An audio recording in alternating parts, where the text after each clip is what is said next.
Hello guys, welcome back to my YouTube channel M nursing. आज हम MCQ types question पढ़ेंगे कि nursing exam में किस टाइप से एमसीक्यू क्वेश्चन आते हैं जो कि रिलेटेड हैं पीडियाट्रिक और चाइल्ड हेल्थ नर्सिंग से। तो आज हम देखेंगे एमसीक्यू टाइप क्वेश्चन और उनके आंसर। तो पहला क्वेश्चन है डीपीटी वैक्सीन की एक डोज कितने ml की होती है। डीपीटी वैक्सीन की डोज कितने ml की होती है। Option A 1.5 ml, option B 0.5 ml, option C 1.0 ml, option D 0.0 ml। तो जो डीपीटी वैक्सीन की डोज होती है वो होती है 0.5 ml की। फिर है नेक्स्ट क्वेश्चन, डीपीटी वैक्सीन का कॉन्ट्रा इंडिकेशन है। डीपीटी वैक्सीन का कॉन्ट्रा इंडिकेशन है मतलब किस कंडीशन में बेबी को हम डीपीटी वैक्सीन नहीं देंगे। तो ऑप्शन ए है progressive neurologic problem, option B severe reaction of first dose DPT, option C temperature above 40 degree Celsius और ऑप्शन डी ऑल। तो अगर ये सारी कंडीशन बेबी में है तो हम बेबी को डीपीटी वैक्सीन नहीं करेंगे।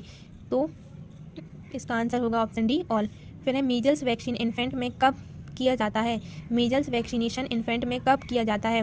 Option A at birth, option B at 14 weeks और option C at 9 month, option D at 11 month. तो जो मीजल्स वैक्सीनेशन है वो बेबी में एट द 9 मंथ किया जाता है। जब बेबी 9 मंथ का होता है तब हम उसको मीजल्स वैक्सीन देते हैं। तो राइट आंसर है सी। नेक्स्ट क्वेश्चन है इन्फेंट में मीजल्स वैक्सीनेशन 9वें महीने में किया जाता है क्योंकि ऑप्शन ए 9वें महीने से पहले करने पर बच्चा मर जाता है, ऑप्शन बी 9वें महीने तक बच्चे की सुरक्षा मैटरनल एंटीबॉडी करती है, ऑप्शन सी 9वें महीने से पहले करने पर बच्चा ब्रेस्ट फीडिंग नहीं कर पाता है, ऑप्शन डी ऑल। तो जो इन्फेंट में मीजल्स वैक्सीनेशन है 9 मंथ में ही क्यों किया जाता है। तो राइट आंसर होगा ऑप्शन बी कि 9वें महीने में बच्चे की सुरक्षा मैटरनल एंटीबॉडी करती है। राइट क्वेश्चन है मीजल्स वैक्सीन की सिंगल डोज में कितनी मात्रा होती है। मीजल्स वैक्सीन की सिंगल डोज में कितनी मात्रा होती है। तो option A 0.1 ml, option B 0.3 ml, option C 0.5 ml, option D 0.8 ml। तो जो मीजल्स वैक्सीन की सिंगल डोज होती है उसमें वैक्सीन की मात्रा होती है 0.5 ml। मीजल्स वैक्सीन किस रूट से लगाई जाती है। मीजल्स वैक्सीन का रूट क्या है।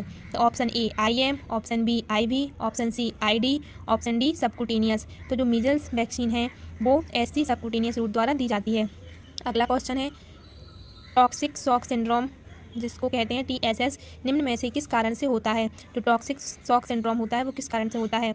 ऑप्शन ए कंटामिनेटेड वैक्सीनेशन से, ऑप्शन बी वैक्सीनेशन में स्टेरलाइट टेक्निक यूज़ करने से, ऑप्शन सी वैक्सीन को आइडल टेम्परेचर पर स्टोर करने से, ऑप्शन डी नन। तो जो टॉक्सिक शॉक होगा वो किस कारण से होता है। तो राइट आंसर है ऑप्शन ए कंटामिनेटेड वैक्सीनेशन से। क्योंकि ये सारी बातें तो ठीक है बट इसका राइट आंसर होगा कंटामिनेटेड वैक्सीनेशन से। फिर है टॉक्सिक शॉक सिंड्रोम का लक्षण है severe watery diarrhoea, option B vomiting, option C high grade fever, option D all. तो जो टॉक्सिक शॉक सिंड्रोम है उसमें वाटरी डायरिया, वॉमिटिंग और हाई ग्रेड फीवर सारे होंगे। तो राइट आंसर है ऑल। नेक्स्ट क्वेश्चन है मीजल्स वैक्सीन का कॉन्ट्रा इंडिकेशन है मतलब मीजल्स वैक्सीन हम कब कॉन्ट्रा इंडिकेट करेंगे बेबी में।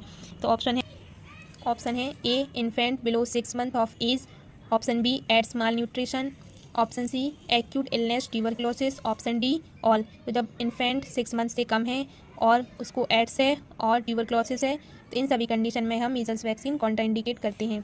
तो राइट आंसर होगा डी। क्या hepatitis B vaccine national immunisation schedule में 7th वैक्सीन के रूप में सम्मिलित है। तो इसका राइट आंसर क्या होगा। तो पहले देखते हैं option A yes, option B no, option C पता नहीं, ऑप्शन डी नन। तो हेपेटाइटिस 7th वैक्सीन के रूप में सम्मिलित है तो इसका राइट आंसर होगा option A yes. Hepatitis B vaccine का एक प्रकार है plasma derived hepatitis B, option B RDNA yeast derived hepatitis B vaccine, option C both, option D none. तो इसका राइट आंसर आप लोग कमेंट बॉक्स में दीजिए कि हेपेटाइटिस वैक्सीन का एक प्रकार क्या है। नेक्स्ट क्वेश्चन है इन्फेंट में हेपेटाइटिस बी की पहली डोज कब लगाई जाती है। At the birth, at 6 week, at 10 weeks और एट 14 वीक्स। तो इन्फेंट में हेपेटाइटिस बी की पहली डोज कब लगाई जाती है। तो पहली डोज लगाई जाती है एट 6 वीक पर लगाई जाती है। फिर है निम्न में से हेपेटाइटिस बी की डोज होनी है या होती है। निम्न में से हेपेटाइटिस बी की डोज होती है option A 0.5 ml, option B 0.05 ml, option C 0.25 ml, option D 1.0 ml। तो निम्न में से हेपेटाइटिस बी की डोज होती है 0.5 ml। तो राइट आंसर है ए 0.5 ml। ये गलत है। तो हेपेटाइटिस बी का वैक्सीन में निम्न में से किस रूट से लगाया जाता है। हेपेटाइटिस बी वैक्सीन को निम्न में से किस रूट द्वारा लगाया जाता है?